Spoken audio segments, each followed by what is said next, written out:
how are you all? It's Cloudy, and today we're back with the final Fate Stay Night Unlimited Blade Works series review overview. Today I'm super excited because it's been a long time coming since we did a full series review for one thing, and also Unlimited Blade Works finishing is kind of a really intense thing. A lot of fans of the series and the franchise just have a void in their hearts, and they're just waiting for the new Heaven's Feel series to be released now because Unlimited Blade Works is done. So today I wanted to do a general rundown to introduce Unlimited Blade Works for some of you guys who have not heard it, as well as talk about the characters, the story, the pacing, the music, and also give you guys some thoughts on how the series concluded in general. Now without further ado, let's start with the review. Fate Stay Night Unlimited Blade Works is the anime adaptation of the original Fate Stay Night visual novel's second route. The first route was animated in 2006 by Studio Dean. Most of you guys might have heard of it or heard of a lot of hype around the series or seen a lot of cosplayers because the franchise is quite big and everyone exists inside the Nasuverse, which is basically Type Moon's own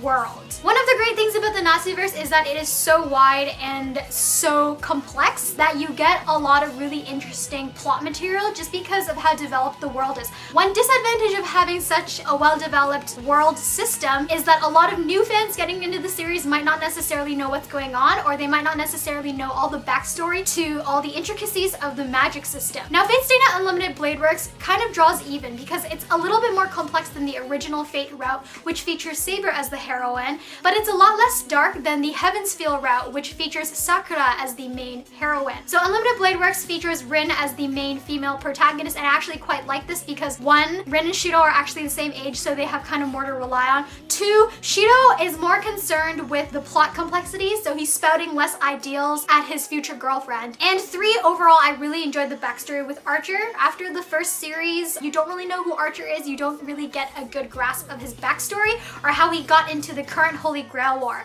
The route itself in the series tries to juggle a lot of things because one, you need time to actually get each of the events in the Holy Grail War, so you have a main plot of action going. Two, you're trying to get the subplot with Archer and Shido and Rin. Three, there's a twist with Kirei, Gilgamesh, and Shinji. And then four, everything just kind of comes together as a mess in the end. I actually thought the route was very well organized in terms of episode by episode releases. The only thing is I have a lot of friends who have not played the visual novel and they find that the anime adaptation overall is very awkwardly paced. Now, I am a very, very big Fate fan, and I know a lot of people have been with the franchise for a long time. So chances are you either Googled some backstory on Fate Stay Night, or you have gone through the visual novel very meticulously, probably played it a few times, and this is just kind of adding more to your fandom. Yes, the animation is very gorgeous, and I think because the animation is so well done, a lot of people are willing to forgive a lot of really awkward things that might happen within the plot. The first part is a little bit more put together because it mainly focuses on the war itself, and it doesn't go into so much of the twist. It also doesn't go as deeply into character spoilers. If you're not used to the series or you've never encountered anything in the Nasuverse, you might find it very helpful because the first part just kind of eases you into the war as Shido himself is being introduced to the war. The second part of the war is a much more complicated storyline. There's servants summoning servants of their own. Servants who are not actually servants. Servants who are actually one of the main characters but not really, but kind of. And then servants who are not actually summoned but have been sustained for many years. What I really liked about Unlimited Blade Works is that it does take a lot of time to tease out what Shido means when he says hero of justice.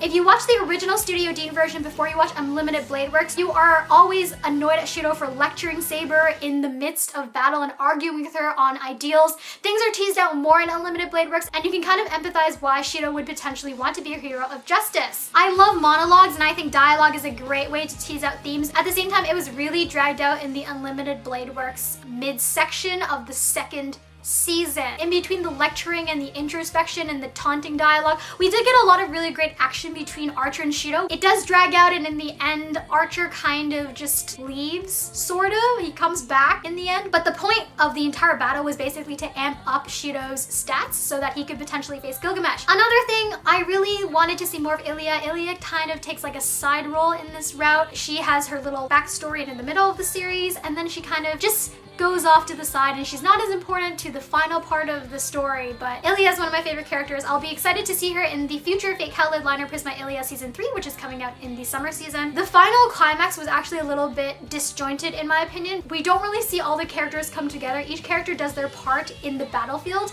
and somehow we get to a point where everything kind of works out. Also, as a quick side note, not to be completely negative, but one of my most disappointing moments in the entire series was probably when Saber used the final Noble Phantasm. They built it up so much in the Studio Dean version, and it's so emotionally charged in the Fate Zero version that I'm just always waiting for a really dramatic introduction to the Noble Phantasm. I feel like that was really sidelined because of everything going on with Gilgamesh and Shiro, and I really wanted someone to stand there and admire in awe. Rin was definitely there to witness it, but it just wasn't enough for me, and I kind of wish they put more of a focus on that. So moving on now to the soundtrack of Fate Stay Night. The soundtrack wasn't particularly memorable for me. There are certain battle pieces that I really enjoyed when they were being used in battle, but I don't really see myself going back and listening to a lot of the music that's just instrumental. But probably my favorite musical moment in the entire series was towards the end of the first season of Unlimited Blade Works, when Rin is exiting the scene with Archer and she's soaring through the city, and we get to hear a remixed version of Oath by Lisa.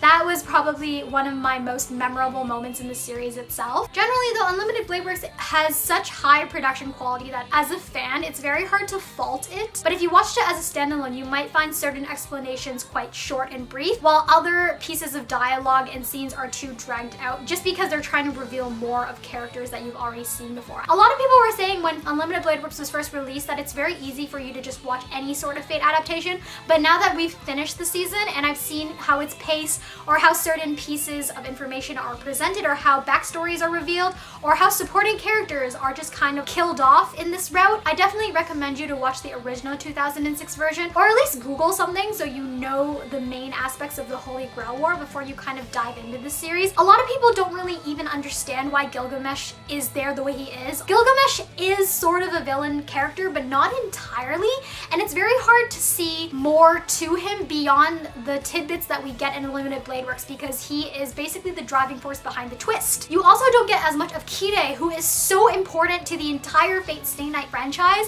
because he screws over so many different people, and in Unlimited Blade Works he just kind of gets killed off, which is not entirely fair, but there are so many things to worry about in Unlimited Blade Works with the main characters that we barely have time for supporting characters. So definitely, if you have time, go back and watch Fate Zero and Fate Stay Night if you're interested in more Kide or Gilgamesh. So these are my thoughts on Unlimited Blade Works. Of course, as a fan, I really enjoyed it, but as a reviewer, I wanted to point out some of the things that might have been a little bit off for me. I hope you guys found this helpful. If you guys like this video, don't forget to hit like or subscribe for more from me. More full series reviews are coming soon, because as you guys know, it is the end of the season and so many different series are wrapping up. I really enjoyed a lot of the series from the spring season, so you guys can look forward to more of those videos. Until then, I hope you guys are well, and I will talk to you guys in my next video very soon. Bye!